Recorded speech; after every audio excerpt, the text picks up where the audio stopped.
estamos aqui para louvar e adorar o nosso Deus, fazendo essa live da maravilhosa, poderosa palavra dEle. Só para Ele, tudo para Ele, em nome de Jesus Cristo, não é? Que Deus nos abençoe, nos proteja, nos guarde, em nome de Jesus. Derrame sobre mim e sobre você o amor, a paz, a fé em Jesus Cristo, para que possamos cada vez mais estar no altar do Senhor, em nome de Jesus. Hoje nós vamos falar sobre a aclamação divina, sobre a confirmação do Espírito Santo em nossas vidas.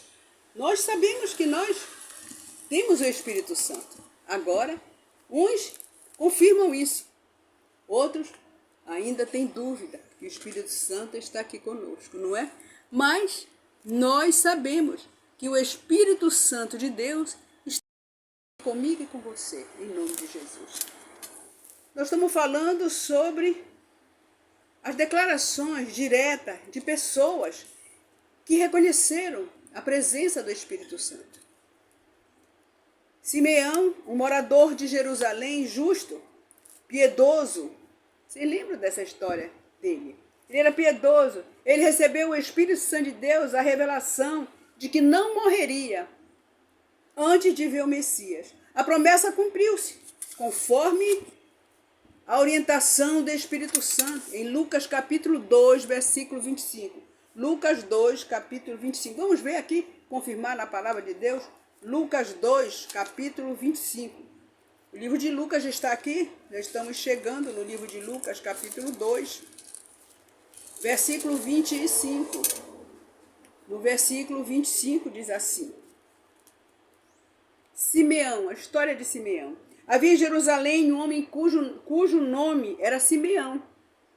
E este homem era justo e temente ao nosso Deus, esperando a consolação de Israel, e o Espírito Santo estava sobre ele. E fora-lhe revelado pelo Espírito Santo que ele não morreria antes da visão de ter visto Cristo, o Senhor. Ele estava esperando, ele era um idoso, ele estava esperando. E o Espírito Santo, e pelo Espírito Santo, foi ao templo, e quando os pais trouxeram o menino Jesus, para com ele procederem segundo o uso da lei. Quando eles foram apresentar Jesus ao templo, Simeão viu o nosso Senhor Jesus. Então, o Espírito Santo confirmou aquilo que ele havia dito, que ele veria o Senhor. Então ele disse: agora, Senhor, despede-me em paz, o teu servo segundo a tua palavra, pois já meus olhos viram a salvação. Viu? Ele viu Jesus, o nosso Salvador, e ele ficou muito feliz por isso. Isso é declarando a presença direta do Espírito Santo na vida de Simeão. Nós temos outros exemplos na Bíblia.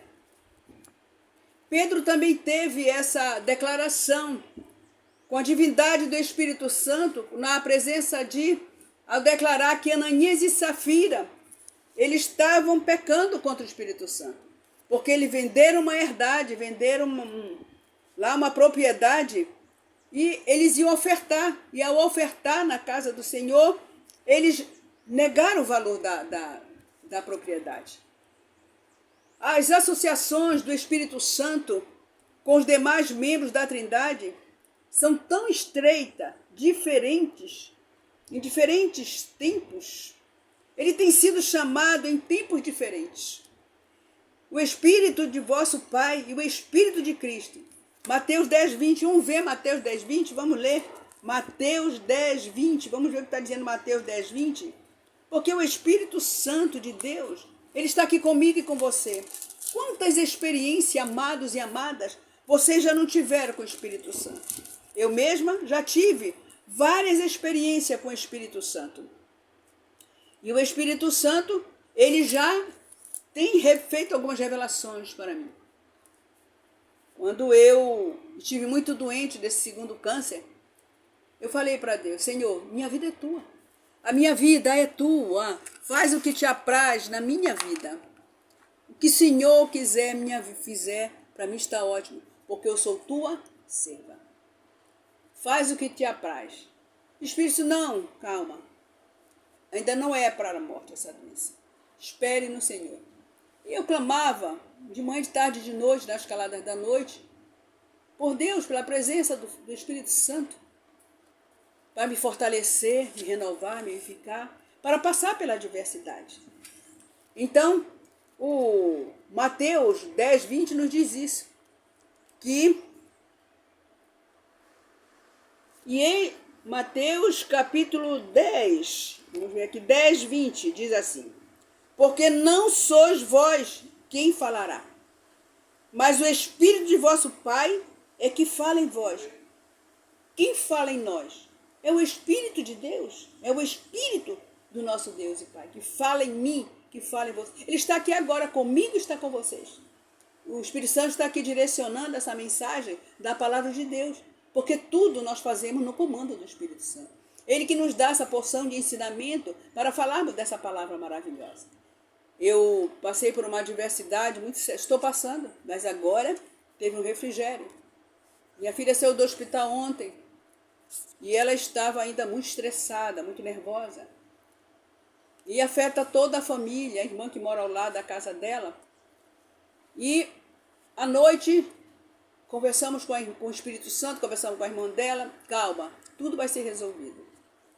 Mãe, calma, vai ser resolvido. E eu clamando, Senhor, eu clamo, eu levanto um clamor agora. Tem misericórdia da minha filha, tem misericórdia de mim, tem misericórdia do meu filho, das minhas filhas, das minhas netas. Pois estamos aqui buscando fazer o melhor para ti, meu Pai, me ajuda, me socorre. E de manhã, minha filha foi na casa dela, ela estava calma, tranquila. Tudo que nós íamos fazer, nós estamos fazendo, para a honra e a glória do nosso Deus e Pai. Porque Deus, Ele socorre os amados e amadas que têm vidas santificadas. Você tem sua vida santificada, a sua oração já chegou no altar do Senhor. Ele já está resolvendo toda a adversidade. É assim que tem que ser a nossa fé. Então, o Espírito do vosso Pai é quem fala em vós. Ele fala dentro da minha mente, do meu coração. Essa foi a declaração de Pedro. Pedro teve muitas experiências com o Espírito Santo. Essa é uma delas. A declaração de Paulo. Paulo teve muitas experiências com o Espírito Santo. Ele fez uma declaração à igreja de Corinto, que evidenciam a divindade do Espírito. Paulo claramente equipara o poder do Espírito Santo com o poder de Deus. Vamos ler 1 Coríntios capítulo 2. 1 Coríntios capítulo 2, versículo 4 e 5. 2, 4 e 5. A minha palavra, Paulo está dizendo, e a minha pregação não constituem palavras persuasivas, de sabedoria humana, mas em demonstração do Espírito e do poder. O que nós estamos falando aqui não é as minhas palavras, não estou persuadindo ninguém, mas é o Espírito Santo. Isso aqui é demonstração da presença do Espírito Santo na minha vida e na sua vida. Você vê esse vídeo porque o Espírito Santo de Deus te toca. Você aceita o Senhor Jesus Cristo porque o Espírito Santo de Deus te toca. Ele nos convence do pecado, da justiça e do juízo. É o Espírito Santo de Deus. Ele nos guia, Ele comanda a nossa vida quando nós permitimos que Ele comande o nosso corpo, nossa alma e nosso espírito. Ele confirma aos cristãos que são templo do Espírito Santo. 1 Coríntios 3, vamos ver aqui, 3,16, vamos ver aqui. Não sabeis vós que sois templo de Deus e que o Espírito de Deus habita em vós? Você não sabe que você é templo de Deus e que o Espírito Santo de Deus habita em você? Por isso o templo de Deus ele tem que ser cuidado. Ele não pode ser destruído com as coisas mundanas, porque Deus não habita em coisas mundanas. Ele habita em pessoas santificadas.